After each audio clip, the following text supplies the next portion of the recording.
Hello and welcome to SKB shots. So ఇవాళ మనం మాట్లాడుకున్నది ఒక్క అడుగు గురించి. ఆ ఒక్క అడుగు పాజిటివ్గా కేకేఆర్ నుంచి పడింది. They are not eliminated and at the same time ఆ పాజిటివ్ స్టెప్ అనేది ఢిల్లీ క్యాపిటల్స్ కూడా పడలేదు. కేకేఆర్ గెలవడంతో టోర్నమెంట్ ఇంకా కొంచెం ఓపెన్ అయ్యింది. Punjab Kings will be feeling happy. Okay ఇప్పుడు మనం గెలిస్తే కనుక మనం పైకి వెళ్ళొచ్చు, మనకు అవకాశాలు ఉన్నాయని. ఒక్క మనిషి చాలా పర్సనల్గా తీసుకున్నాడు. మన రివ్యూలు చూసుంటాడేమో. చాలా పర్సనల్గా తీసుకొని నేనే అని అఖండ లెవెల్లో బాలకృష్ణ చెప్పినట్టు చెప్పేసి మ్యాచ్ గెలిపించేశాడు. Let's get started.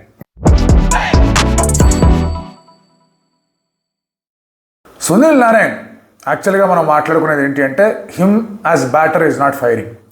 బౌలర్గా ఫైర్ అవ్వలేదు. బౌలర్గా వచ్చాయి అతని దగ్గర నుంచి పర్ఫార్మెన్స్. బ్యాటర్గా ఫైర్ అవ్వలేదు. అండ్ అతను బ్యాటర్గా ఫైర్ అవ్వకపోతే ఇబ్బందులునే వేరే వెంకటేష్ అయ్యర్ కానీ లేదా మిగతా వాళ్ళు కానీ వాళ్ళు సరైన పొజిషన్లో వాళ్ళు రావడానికి కొంచెం ఇబ్బంది అవుతుంది. If he fires things will be different. But అతను ఫైర్ అవ్వట్లేదు అని ఇవాడు ఫైర్ అయ్యాడు. వాళ్ళు గుర్బాజ్ కూడా ఫైర్ అయ్యాడు. వీళ్ళిద్దరు ఫైర్ అయిపోయేసరికి ఫస్ట్ పవర్ ప్లేలు చూసేసరికి అసలు మబ్బులిడిపోయాడు ఢిల్లీ క్యాపిటల్స్కి. జనరలీ పవర్ ప్లేలో వికెట్ తీయడమో ఏదో చేస్తూ ఉంటారు వాళ్ళు. పవర్ ప్లేలో స్పిన్నర్స్ కూడా బౌలింగ్ చేస్తూ ఉంటారు. ఈ పవర్ ప్లేలో స్పిన్నర్ బౌలింగ్ వేయాల, which was a surprise. Probably వాళ్ళు అనుకునేది నరేన్ ఊపేస్తున్నాడు అందుకే స్పిన్నర్ వద్దనుకున్నారేమో. ఫాస్ట్ బౌలింగ్తోనే కాస్త కట్టడి చేద్దామని ఆలోచన పెట్టుకున్నారేమో, తెలియలేదు. But Narine and Gurbaz have given them a good start after being put in to bat. వికెట్లు పడిపోతున్న స్కోరింగ్ రేట్ మాత్రం పెరుగుతూనే వచ్చింది. రహానే దగ్గర నుంచి కూడా మంచి ఫైర్ నాక్స్ వచ్చి మిచెల్ స్టార్క్ నుంచి చాలా బాగా ఆడాడు రహానే. సో అతని దగ్గర నుంచి మంచి నాక్ వచ్చింది. But the moment Bapu came in to picture. Bapu అసలు వేరే లెవెల్ ఉన్నాడు బాస్. అండ్ మీకు గుర్తుంది అంటే కనుక క్యాప్టెన్స్ కార్నర్ ఫస్ట్ వీడియోలో నేను చెప్పింది ఏంటంటే 2 captains I like personally are Ajinkya Rahane and అలాగే అక్షర్ పటేల్. అండ్ వాళ్ళిద్దరి మధ్య మ్యాచ్ అన్నప్పుడు చాలా ఇంట్రెస్టింగ్గా ఉంటుంది. వాళ్ళ ఇండివిజువల్ పర్ఫార్మెన్సెస్ కానీ వాళ్ళ టీంని ఎట్లా లీడ్ చేస్తున్నారు కానీ అండ్ వాళ్ళ గెలుపు అవకాశాల గురించి కానీ చాలా ఇంట్రెస్టింగ్గా ఉంటుంది. నాకు అదే జరిగింది వాళ్ళు. ఓకే వికెట్లు పడుతున్నా కూడా అదే శైలిలో వాళ్ళు కంటిన్యూ చేసుకుంటే గట్టిగా ఆడేస్తూ వెళ్ళిపోతూనే వచ్చారు. అక్షర్ పటేల్ డిడ్ వెల్, 2 వికెట్లు తీసుకున్నాడు. విప్రచేత 4 ఓవర్లు వేయించాడు. Although has been expensive. అతని దగ్గర నుంచి వికెట్లు వచ్చాయి. కుల్దీప్ యాదవ్ దగ్గర నుంచి అంత ఆశించిన స్థాయిలో పర్ఫార్మెన్స్ అనేది రాలేదు. బికాస్ అంకుష్ రఘువంశీ అండ్ అలాగే రింకు సింగ్ వాళ్ళిద్దరి మధ్య పార్ట్నర్షిప్ అనేది చాలా బాగా ముందుకు కదులుతూ వెళ్ళింది. వెంకటేష్ అయ్యర్కి 1 more ఫెయిల్యూర్ కనిపించింది. ఒక్కసారిగా మీరు 91 for 3 అతను 100 something for 4 ఇక అయిపోతున్నాయి అనుకుంటున్న సమయంలో అంకుష్ అండ్ రింకు ఆ ఒక పార్ట్నర్షిప్ అనేది కేకేఆర్కి 200 దాకా కూడా ఛాన్స్ ఉంది, 200 దాకా తీసుకెళ్ళొచ్చు అని ఒక హోప్ను మాత్రం ఖచ్చితంగా ఇచ్చింది. అండ్ వాళ్ళిద్దరు నాక్స్ వల్ల ఏమైందంటే లాస్ట్లో రస్సెల్ కానీ లేదంటే ఎవరన్నా కూడా కొంచెం ఫ్లరిష్ ప్రొవైడ్ చేయడానికి వచ్చినప్పుడు they were able to push the score par 200. And Angkrish Raghuvanshi mid innings ఇంటర్వ్యూలో మాట్లాడుతున్నప్పుడు ఏమన్నాడంటే ఏంటి స్కోర్ గురించి ఏమంటావు అంటే ఇట్స్ అ పార్ స్కోర్ అన్నాడు. No that is a reading that I'm very impressed with. Generally 200 కొట్టాలంటే will do well, I think the bowlers have enough అట్లాంటివో మాట్లాడుతూ ఉంటారు. అలాంటిది కాకుండా it's a par score on this surface అన్నాడు. Which means he knows that ఈ surface మీద batting అనేది కొంచెం సులభంగా ఉంది, కాస్త ఈజీగా ఉంది, they will have to do well అని. అండ్ మీరు ఒకసారి కేకేఆర్ స్కోర్ కార్డ్ చూసారంటే కానీ ఒక ప్లేయర్ నుంచి బాగా కొట్టింది కదా, అందరికందరూ కాంట్రిబ్యూట్ చేసుకుంటూ వెళ్ళారు. Which is what modern T20 ఈ slowly moving towards. And in response యాక్చువల్గా చెప్పాలంటే కొంచెం ఇబ్బందులు ఎదురయ్యాయి. Where Porel got out early, ఎందుకంటే పొరేలే మంచి స్టార్ట్ అనేది ఇస్తూ ఉంటాడు. He got out early. తర్వాత కరుణ్ నాయర్ చాలా తొందరగా అవుట్ అయిపోయాడు.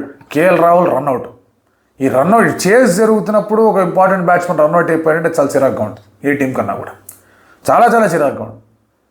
అండ్ పరిగెత్తేసాడు, అదనుకున్నాడు ఇదనుకున్నాడు. అండ్ అక్కడి నుంచి బాల్ వచ్చేసింది, స్టంప్స్ దగ్గర తగిలేసింది. ఇంకేంద్రా పరిస్థితి అనుకుంటున్నప్పుడు కేఎల్ రాహుల్ వెళ్ళిపోయాడు.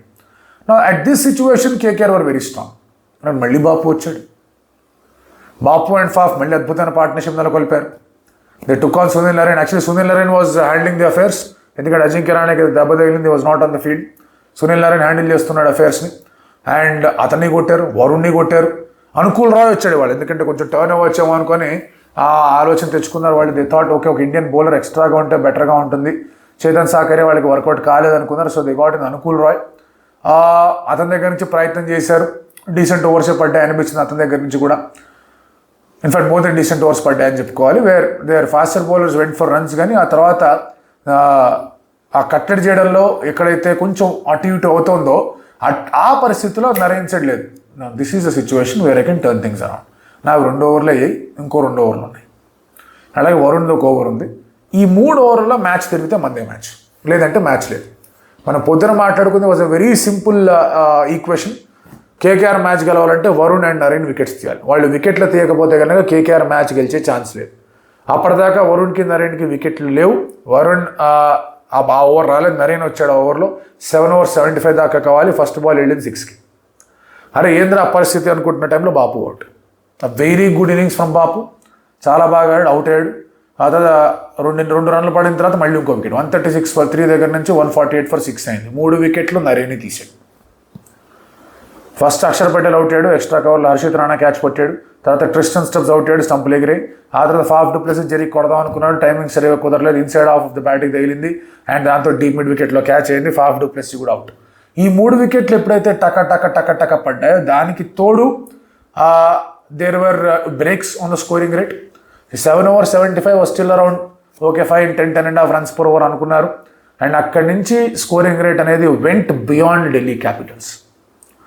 అక్కడితో వరుణ్ ఊరుకోవాలా, వరుణ్ వచ్చాడు. వరుణ్ వచ్చిన తర్వాత అశుతోష్ వికెట్ పడింది. అశుతోష్ రివర్స్ కొడదాం అనుకున్నాడు. యాక్చువల్లీ వరుణ్ ఆడడానికి, ఎస్పెషల్లీ లాస్ట్ ఓవర్స్లో వరుణ్ ఆడడానికి ఒక ఫార్ములా ఏంటంటే ఐదర్ యూజ్ స్పేస్ లేదంటే ప్లే స్ట్రైట్ ఆడితే కనుక అడ్వాంటేజ్ ఉంటే, రివర్స్ స్వీప్ ఆడినప్పుడు సరైన రీతిలో టైమింగ్ దొరకకపోవచ్చు. అదే ఇది ఆ పాయింట్లో అవుట్ అయ్యాడు అక్కడ అశుతోష్ ఉండుంటే బాగుండేదేమో. అశుతోష్ అండ్ విప్రాజ్ అగైన్ ఇంకొక హైస్ పుల్ ఆఫ్ చేసేవాళ్ళు, అది కుదరలేదు. Ashutosh got out, Mitchell Starc got out. So వీళ్ళిద్దరి మధ్య 5 వికెట్లు వచ్చాయి. ఇన్ని వికెట్లు పడిపోయిన తర్వాత కూడా యాక్చువల్గా Delhi Capitals was staring at a bigger defeat.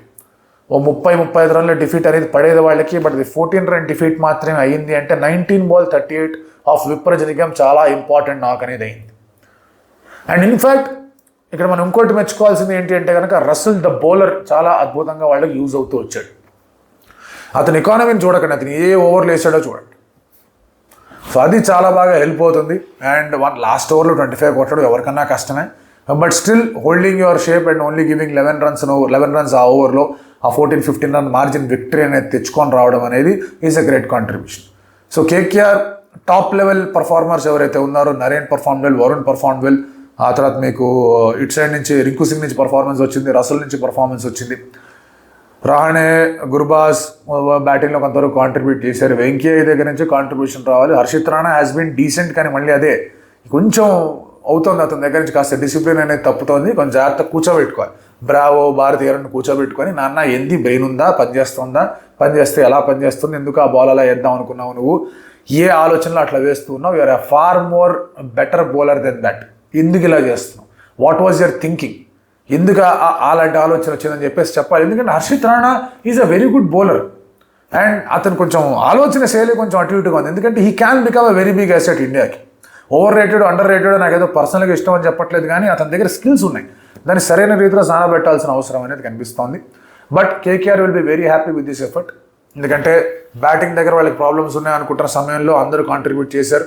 బౌలింగ్లో వీళ్ళిద్దరు వికెట్లు తీయకపోతే కష్టం రా స్వామి అంటే వీళ్ళిద్దరు వికెట్లు తీశారు. ఆల్దో ఫస్ట్ 5 ఓవర్ వీళ్ళిద్దరు వేసినప్పుడు బాగా రన్స్కి వెళ్ళినా, ఆ తర్వాత 3 ఓవర్లో వికెట్లు వచ్చాయి, 5 వికెట్లు వచ్చాయి వాళ్ళిద్దరి దగ్గర నుంచి. And Delhi will be disappointed probably that run out. అదొక one of the important junctures ఉంటుంది మ్యాచ్లో. And real turning point is Axar Patel's wicket. అక్షర్ కనుక అక్కడ వికెట్ పడకుండా ఉండుంటే మ్యాచ్ ఖతం అయిపోయింది. 1 over ఉండగానే ఖతం అయిపోయింది ఒక మ్యాచ్. అలాంటి పరిస్థితులు ఆడుతూ ఉన్నాడు. అండ్ దట్ ఆ బాల్ దగ్గర నుంచి కొలాప్స్ అనేది స్టార్ట్ అయింది. కొంతమంది అశుతోష్ వికెట్ అని కూడా అనొచ్చు, but I feel Axar's wicket is a big point. And Axar Patel post match ఇంటర్వ్యూలో ఏమనంటే పవర్ ప్లేలో మేము బాగా రన్స్ ఇచ్చాం, Chameera went for a plenty, చాలా ప్లెంటీకి వెళ్ళిపోయాడు అతను. And I was actually surprise. జనరల్గా పవర్ ప్లేలో వాళ్ళు తీసుకొస్తారు స్పిన్నర్ని, మరి ఎందుకు వద్దనుకున్నారో తెలియలేదు. అండ్ పవర్ ప్లే తర్వాతే విప్రజ్ అండ్ అక్షర్ అండ్ విప్రజ్ చేశారు. ఆ తర్వాత కుల్దీప్ వచ్చాడు. Of course Kuldeep having of day కూడా వాళ్ళకి ఇబ్బంది, ఎందుకంటే కుల్దీప్ని ప్రొటెక్ట్ చేసి తీసుకొచ్చేది, ఎందుకంటే he'll do well, he'll take wickets అని. అది కుదరలేదు ఢిల్లీ క్యాపిటల్స్కి. బట్ ఇప్పుడు ఈ యొక్క విజయం కేకేఆర్కి వచ్చిన దాంతో పాయింట్స్ టేబుల్ ఎట్లా ఇంపాక్ట్ అవుతుంది చాలా క్లుప్తంగా మాట్లాడుకుందాం. KKR is not yet out, వాళ్ళు 9 pointsతో ఉన్నారు. అండ్ ఇప్పుడు వాళ్ళు యాక్చువల్లీ పంజాబ్ కింగ్స్కి సవాల్ ఇచ్చారు. మీరు 1 తక్కువ అనుకుంటున్నారు, అది యాక్చువల్గా మేము అనుకోవాలేమో 1 తక్కువ అన్నట్టుగా.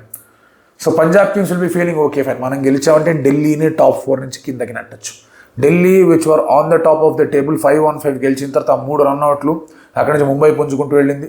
Then they won a super over. ఆ తర్వాత వాళ్ళు మళ్ళీ జీటీతో ఓడిపోయారు, తర్వాత ఎల్ఎస్జీతో గెలిచారు. And then they lost to RCB, they lost to ఇప్పుడు ఇక్కడ వీళ్ళతో కేకేఆర్తో. దే హ్యావ్ మళ్ళీ మ్యాచ్లు వాళ్ళకు ఉన్నాయి, వాళ్ళకి ఎస్ఆర్హెచ్తో మ్యాచ్ ఉంది, పంజాబ్ కింగ్స్తో మ్యాచ్ ఉంది, ఇలాంటి మ్యాచ్ జీటీతో ఇంకో మ్యాచ్ ఉంది. సో ఇలా కొంచెం క్లిష్టమైన పరిస్థితుల్లో వాళ్ళు పడతారా అనే ఆలోచనలో వాళ్ళు ఉంటారు. పంజాబ్ కింగ్స్ ఈ విజయంతో వాళ్ళు ఇంకా రెట్టింపు ఉత్సాహంతో చెన్నై సూపర్ కింగ్స్ మీద విజయం సాధించేద్దాం, వాళ్ళ మీద డబుల్ వ్యామ్ని కొడదాం అనే ఉత్సాహంతో వెళ్తూ ఉంటారు. They want to make a strong statement, అక్కడ మేము గెలవబోతున్నాం, మేము రాబోతున్నాం అని. చెన్నై చపాక్లో ఓడిపోతున్నారు, కాదు మేము సిద్ధంగానే ఉన్నామని చెప్పేసి వాళ్ళు స్టేట్మెంట్ ఇద్దాం అనుకుంటారు. దాని గురించి కల్బాత్ కరెంగే. ఇవాళ మాత్రం Sunil Narine has set it up beautifully కేకేఆర్కి. సో కేకేఆర్ ఫ్యాన్స్ అందరూ కూడా హ్యాపీగా ఫీల్ అవుతూ ఉంటారు.